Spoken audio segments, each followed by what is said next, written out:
At the beginning of the episode, three scientists drive to a beach while one of them named Steven narrates about a naked dead giant.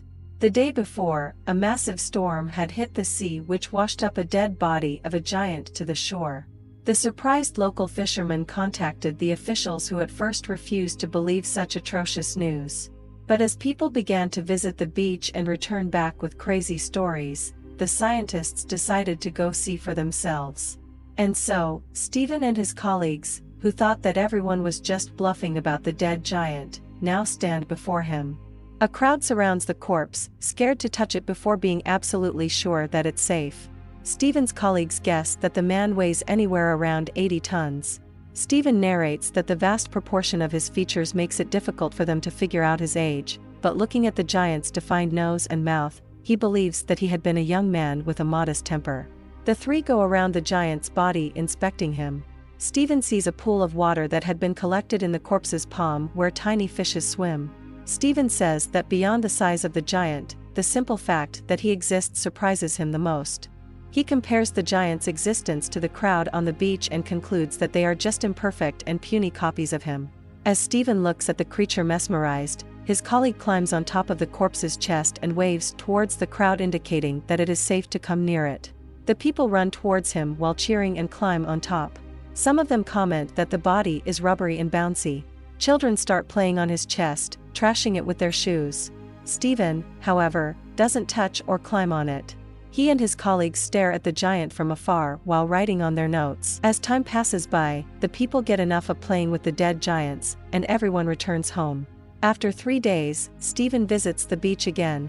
Because of his growing interest in the giant, his facility assigns him the role of keeping tabs on it. Steven claims that he wasn't morbid about keeping an eye on a dead person because, for him, the giant was more alive than the people around him. He watches as kids play slide on the corpse's chest, and some workers plan to butcher his femur bone. The following day, Steven deliberately postponed his visit to the beach until late afternoon, so no one would be around. When he gets there, the corpse looks in bad form and has started to decay. A teenage girl sits comfortably on the giant's ear, using it as a chair. Steven notices that the giant's face has a much less youthful look than it was before. He assumes it is because of prolonged immersion in seawater and tumefaction of tissue. As a crab crawls out of the giant's mouth, the scientist claims that it won't be long until he decays fully. Steven finally gets the courage to set foot on the corpse. Atop his chest, he sees a sandcastle someone had built. Then, his other arm comes into view, showing us that half of it has already decayed and whatever remained of it has been taken away by people. Meanwhile, his cornea has become hazy and cloudy, which gives his eyes a whirlpool effect. Steven looks at them, saying that the giant's suffering is less tragic than this isolation that he is facing. The next time he visits the giant, both his arms and one of his legs have decayed and been cut. Steven walks around looking at the corpse, which had been vandalized by teens who spray paint insults on his body. He is reluctant to witness the end of the magnificent creature, but the insults make him feel that the creature is more human because it seems more vulnerable to him now. When Steven comes to the beach the following day, he is almost relieved to see that the corpse's head has been removed. Birds eat its flesh as Steven watches it from afar. Without the head, the corpse looked less human, which reduces Steven's relationship with the corpse that he had formed. After that day, he doesn't visit the beach for a few weeks. On his next journey, he witnesses that any feature indicating that the corpse was once human has vanished. The only thing that remains is the decaying gut of the once magnificent creature. By now, the interest of the crowd in the giant has expired. Months later, after the giant's arrival has been forgotten, various pieces of his body can be seen around town, especially his bones, which are used as decorations. While cycling one day, Steven notices the giant's skull lying abandoned. He believes that if he looks around the town's pubs, he will find mummified noses and ears as well. According to Steven, these decorations convey the giant's greatness better than Steven's memory of his bloated and decaying appendages. As for the giant's genitals, it is shown that it had been cut off and placed in the Freak Museum in a circus. Steven narrates that the apparatus occupies a whole tent to itself but is sadly mislabeled as belonging to a whale. At last, the scientist says that the people who saw the giant remember him as only a sea monster. However, for him, the giant is still alive, and he often dreams of his resurrection. In his dreams, the giant strides through the town picking up his fragments on his return journey to the sea. The episode, although short, has a deep and metaphorical meaning in every scene. The fans of the episode have interpreted it their own way, but many believe that the narrator Stephen is the giant himself. Stephen feels the pain of the dead giant when no one else can. So, some fans think that Stephen and the giant are the same people. The giant might be trying to communicate through Stephen.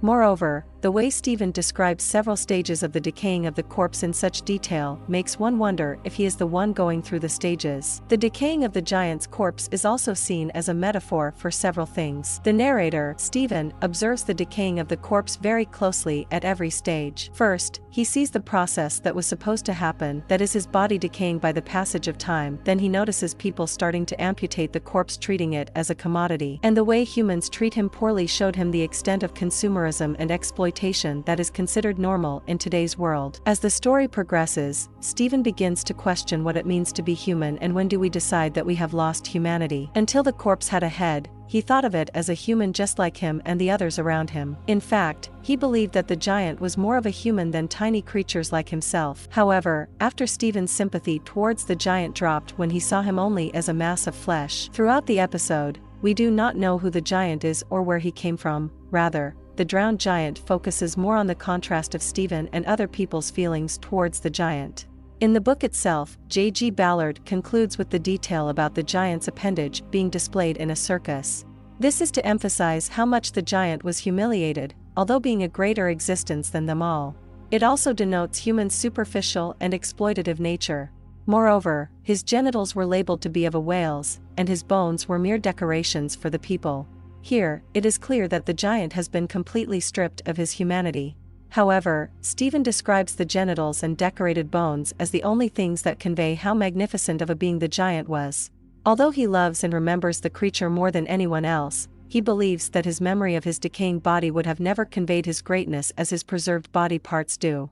The giant was just a myth before being washed up to the shore. People experienced his arrival for a short while, but forgot about him soon, turning his existence into a myth again. We humans, like the giant, will someday fade away and remain only in the memories of the people we met. But eventually, those memories will fade as well and we simply cease to exist. Subscribe for more videos like this, turn on notifications, and leave a like to help the channel out. Thank you for watching.